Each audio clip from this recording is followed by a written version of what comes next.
Hello बच्चों, मैं आशीष सिंह आपका अपने स्टडी एंड सक्सीड चैनल पर स्वागत करता हूं। जैसा कि अब तक हम लोग अपने मनोहर रे प्रकाशन बुक से संख्या पद्धति वाले चैप्टर यानी पहले चैप्टर को 1C एक्सरसाइज तक लेकर के बढ़े हैं और आज हम अपने इस सेशन में आपको इसके आगे के क्वेश्चंस को सॉल्व करवाएंगे जो अब तक सॉल्व कर लिए हैं आप लोग। तो चलिए आज के इस सेशन को हम आगे की ओर बढ़ाते हैं, जिसमें हम आपके लिए लेकर के आए हैं क्वेश्चन नंबर 5 से क्वेश्चन नंबर 4 तक। इसके पहले के सेशन में आप सॉल्व कर लिए हैं। अच्छा, आपको एक जानकारी और देनी थी कि हम आपको इसके पहले भी बताए हैं कि बहुत जल्द ही हम आपके लिए लाइव क्लास लेकर के आने वाले हैं, जिसमें आप कोशिश करेंगे ज़्यादा से ज़्यादा जुड़ेंगे और लाइव क्लास का आनंद लेंगे, जिसमें आप अपने सिलेबस को भी कंप्लीट कर पाएंगे। तो चलिए आज के सेशन को स्टार्ट करते हैं। जो इस चैनल पे नए जुड़े हैं, चैनल को सब्सक्राइब करेंगे, लाइक करेंगे, शेयर करेंगे, बेल आइकन जरूर प्रेस करेंगे, जिससे नोटिफिकेशन सबसे पहले मिलता रहे। तो चलिए क्वेश्चन नंबर 5 पे आते हैं। 5 नंबर क्वेश्चन कह रहा है कि आप जानते हैं कि 1/7 बराबर है 0 बार लगा है 1 4 2 8 5 7 है। वास्तव में लंबा भाग दिए बिना क्या आप बता सकते हैं कि 2/7 3/7 4/7 5/7 6/7 के दशमलव प्रसार क्या है? यदि हाँ तो कैसे? तो अगर 1/7 दिया है तो बाकी का मान हम लोग ज्ञात कर सकते हैं, इसलिए हम लोगों का आंसर होगा हाँ। और कैसे ज्ञात करेंगे वो हम करके आपको दिखाते हैं। तो क्वेश्चन नंबर 5 दिया है कि 1/7 इज इक्वल टू है 0.142857 और इस पे बार लगा है बच्चों। अब इसके माध्यम से 2/7 3/7 4/7 का मान हम निकालेंगे। तो देखो, अगर 2/7 का मान निकालना है तो 2/7 को हम क्या कर सकते हैं कि 2 गुणे 1/7 लिख सकते हैं, क्योंकि 2 एकम 2 और बटे में 7 फिर से वही आ जाएगा। और यहां पे हमको 1/7 का मान मालूम है कि 0.142857 है। तो यही मान रख के हम गुणा कर लेते हैं। 2 सत्ते 14, 2 पंचे 10, 1 11, 2 अठे 16, 1 17, 2 दूना 4, 1 5, 2 चौक 8, 2 एकम 2 और ये लग गया बार, ये आ गया आंसर। ऐसे ही अगर हम 3/7 का मान निकालते हैं तो इसको लिखेंगे 3 गुणे 1/7। ये होगा 3 गुणे 0.142857। अब इसको हम 3 से गुणा कर लें तो 3 सत्ते 21, 3 पचे 15, 2 17, 3 अठे 24, 1 25, 3 दूना 6, 2 8 और 3 चौक 12, 3 एकम 3 1 4 दशमलव लग जाएगा। ये हो गया दूसरे वाले का मान। 4/7 का वैल्यू निकालेंगे तो होगा 4 × 1/7 और 1/7 की वैल्यू 0.142857। अब यहाँ पे देखो कि 4 का हम मल्टीप्लाई करेंगे यानी 4 से गुणा करेंगे तो 4 सत्ते 28, 4 पंचे 20, 2 22, 4 अठे 32, 2 34, 4 दूना 8, 3 11, 4 चौक 16, 1 17, 4 एकम 4 और 1 5। ये हो गया 4/7 का।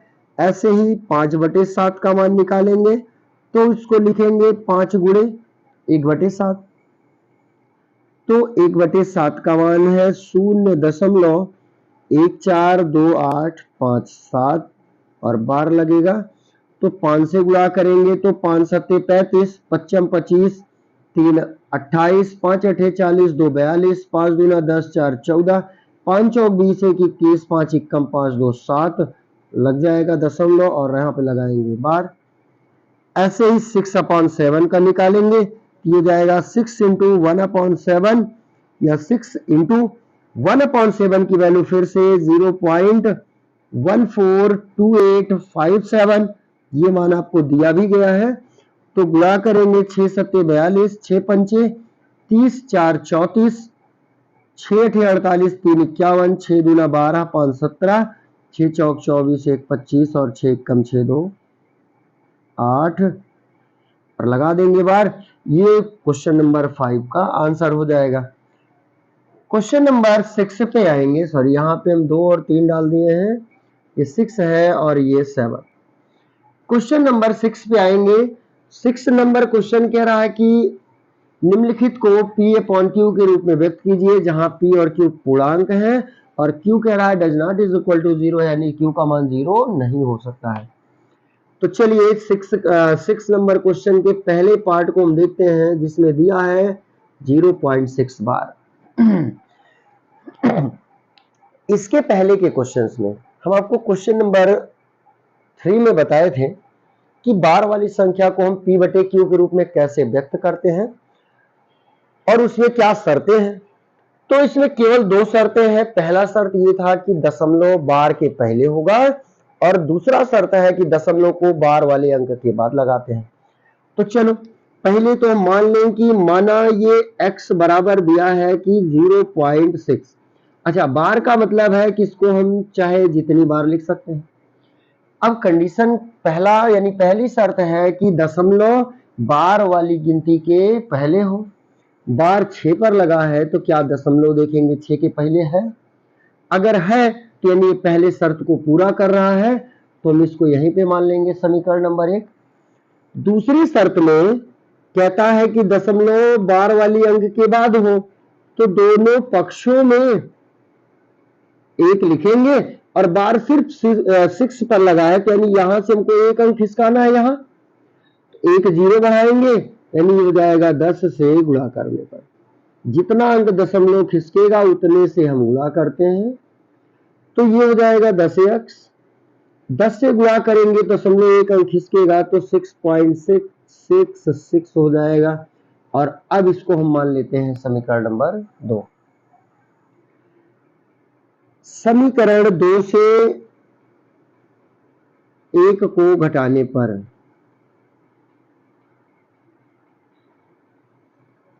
तो बाएं पक्ष को बाएं पक्ष में से घटाएंगे, दाहिने पक्ष को दाहिने पक्ष से, यानी 6.666 घटाएंगे 0.6666। अब देखो कि 10 में से जब हम 1 को घटाते हैं तो 10 में से 1 घटाने पर हमको मिलेगा 9x। दशमलव के बाद वाले अंक छोड़ देंगे या घटाएंगे तो 0 होगा, क्योंकि सेम डिजिट होती है। दशमलव के पहले आप घटा लेंगे, 6 में से 0 घटाएंगे 6 आएगा और x बराबर जब निकालेंगे तो 6/9 होगा। 3 दूना 6 और 3 तिया 9, तो x का मान क्या आ जाएगा 2/3 आ जाएगा। दूसरे आएंगे इसके दूसरे पार्ट पर, इसका स्क्रीनशॉट ले लेंगे और दूसरे क्वेश्चंस पे आएंगे इसके, यानी दूसरे पार्ट पर आएंगे। दूसरा पार्ट हमको क्या दिया है? दूसरा पार्ट कह रहा है कि 0.47 है, बार केवल 7 पर लगा है। तो हम यहाँ पे पहले तो मान लेंगे कि x बराबर 0.4777। क्यों? क्योंकि 7 पे ही बार लगा है, तो हमको पुनरावृत्ति केवल 7 का करना है, ना कि 4 का। आप 4 का पुनरावृत्ति नहीं करेंगे, केवल 7 का पुनरावृत्ति करेंगे। अब पहला शर्त है कि दशमलव बार वाली गिनती के पहले हो, यानी 7 के पहले हो, लेकिन ये 7 के पहले नहीं है, हमको यहाँ पे लेके आना है। यहाँ पे लाने के लिए 1 अंक कूदाना है, इसलिए दोनों पक्षों में 1 लिख करके 1 अंक अगर कूद रहा है तो 1 ही 0 बढ़ाएंगे 10 से गुणा करने पर। और जब 10 से गुणा करेंगे तो ये बनेगा 10x और यहाँ पे 1 अंक दशमलव खिसकेगा तो 4.777 होगा। अब मान सकते हैं समीकरण नंबर 1। दूसरी शर्त पे आएंगे तो दूसरी शर्त कहता है कि दशमलव बार वाली अंक के बाद हो, यानी 7 के बाद हो, चूंकि बार लगा है 7 पर। 1 अंक अगर हमको यहाँ खिसका के करना है तो दोनों पक्षों में, यानी समीकरण 1 में लिखेंगे। समीकरण 1 में चूंकि हम यहीं पे गुणा कर दे रहे हैं, तो समीकरण 1 में 10 से गुणा करने पर,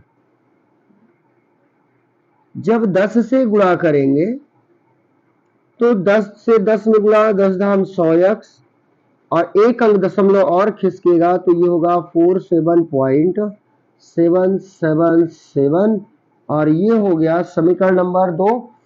अब 2 में से हम 1 को घटा लेते हैं। समीकरण 2 में से समीकरण 1 घटाने पर, तो बाएं पक्ष को बाएं पक्ष में से घटाएंगे, और अगर यहां पे होगा कि 47.777 और इसमें से घटेगा 4.777। अब 100 में से जब हम 10 को घटाते हैं तो यह आ जाता है 90x, और दशमलव के बाद वाले जो अंक हैं वो तो घट के 0 हो जाएंगे। 47 में से जब 4 को हम घटाएंगे तो यहाँ पे आ जाएगा 43, तो यक्स बराबर आ जाएगा 43/90, जो इसका आंसर हो जाएगा। अब इसका थर्ड पार्ट आप करेंगे, इस पे तीनों पे बार लगा है तो आप इसको कर सकते हैं। 7 नंबर क्वेश्चन पे आएंगे। सेम इसके पहले भी हम जो 6 का पहला पार्ट बताए हैं सेम उसी तरह से है, लेकिन सॉल्व कर दे रहे हैं। देखो 7 नंबर क्वेश्चन कह रहा है कि 0.9999 दिया है। अगर हम मान लें कि माना ये x बराबर है 0.999, तो पहली शर्त पे आएंगे। पहला शर्त कहता है कि दशमलव बार वाले अंक के पहले हो, तो इसमें देखो बार तो नहीं लगा लेकिन बार का विस्तार करके दिया है, तो 999 का विस्तार किया है तो 0.9 के पहले ही है, इसका मतलब ये पहली शर्त को पूरा करता है। तो समीकरण 1 हो गया। अब दोनों पक्षों में 1 लिखेंगे और एक ही अंक इसका आना है, चूंकि बार वाली अंक के बाद होगा 0, तो 1 0 बढ़ेगा, यानी 10 से गुणा करने पर, 10 से गुणा करने पर, तो ये हो जाएगा 10x, और ये 10 से गुणा करेंगे तो एक अंक दशमलव खिसकेगा तो 9.999 होगा, और ये हो जाएगा समीकरण नंबर 2। अब क्या करना है कि हमको समीकरण 2 में से 1 को घटा लेना है। तो देखो बेटा, समीकरण 2 में से 1 घटाएंगे, समीकरण 2 में से समीकरण 1 घटाने पर, और जब हम समीकरण 2 में से 1 घटाएंगे तो बाएं पक्ष में से हम बायां पक्ष ही घटाएंगे, यानी 10x में से x को घटाएंगे, और दशमलव के बाद यानी दाएं पक्ष में 9.999 में से पहले समीकरण को घटाएंगे तो 0.999। अब घटाते समय देखो कि 10 में से 1 घट गया, ये तो 9x हो गया, दशमलव के बाद का तो 0 हो जाएगा। दशमलव के पहले यहाँ पे 9 है और यहाँ कितना है, 0 है, तो 9 में से जब हम 0 को घटाएंगे तो क्या आएगा, 9 आएगा, या यक्स बराबर जब निकालेंगे तो 9/9 होगा, और इस 9 से 9 को भाग कर देंगे तो यक्स का मान क्या आ जाएगा, 1 आ जाएगा। 7 नंबर के बाद हम क्वेश्चन नंबर 8 देखेंगे, इसका स्क्रीनशॉट ले लेंगे। 8 नंबर क्वेश्चन जो आप स्क्रीन पे नहीं दिख रहा होगा, तो क्वेश्चन नंबर 8 आप बुक पे देख लेंगे, तो उसमें दिया है कि 1/17 को लंबी विभाजन से आप दिखाइए कि कितने अंकों के बाद इसमें संख्या की पुनरावृत्ति होती है। तो इसके लिए हमको भाग करना होगा, तो हम देखते हैं कि वो कितने डिजिट के बाद दोबारा से पुनरावृत्ति होती है। अब हम 1 को भाग करना शुरू करेंगे किससे, 17 से। 17 से जब 1 को भाग करेंगे तो ध्यान देंगे कि पहले तो 17 का पहाड़ा 1 में नहीं जाएगा, दशमलव बढ़ाएंगे, फिर आएगा 0, अभी भी नहीं जाएगा तो दूसरा 0 अगर यहाँ उतारना है तो यहाँ भी एक 0 बढ़ेगा। अब 17 से 100 में भाग करेंगे तो 17 × 5 = 85, 85 15 हो जाएगा 100, फिर 0 बढ़ाएंगे, अब कितनी बार जाएगा, 17 × 7 = 119, 17 × 8 = 136, 17 × 9 = 153, ज्यादा हो जाएगा इसलिए 8 बार ले जाएंगे, तो ये हो जाएगा 136, घटाएंगे तो आ जाएगा 14, फिर 0 बढ़ाएंगे, फिर से जाएगा 8 बार, 17 अट्ठे 136, ये आ जाएगा 4, फिर 0 बढ़ाएंगे, 17 दूना 34, 34 4 होगा 40, सॉरी 6 40, 60 होगा, 17 तिया 51, 9 60 होगा, फिर 90 बनेगा, 17 पचे 85, 85 5 90, फिर 0, 17 दूना 34, 34 और 16 होगा 50, फिर 0 बढ़ाएंगे तो बनेगा 160, 17 नवैया 153, घटाएंगे तो आ जाएगा 7। अब देखो जब यहाँ 0 बढ़ाएंगे 70 बनेगा, तो 70 को हम भाग करेंगे फिर तो कितनी बार जाएगा, 17 चौका 68, 2 70, फिर 20 बनेगा तो 17 एकम 17, 3 20 30, 17 एकम 17, 13 होगा 30, फिर 0 बढ़ाएंगे 130 होगा, 17 सत्ते 119 और ये होगा 11, फिर बढ़ाएंगे 0 110, 17 छक्का 102, घटाने पे आएगा 8, बनेगा 80, 17 चौका 68, 68 12 180, फिर 0, 17 सत्ते 119, अब आ गया 1, फिर से 0 बढ़ेगा, यहाँ पे 10 तब भी नहीं जाएगा, इसलिए 0 बढ़ाएंगे, फिर बनेगा 100, सेम कंडीशन आपका यहीं आ गया।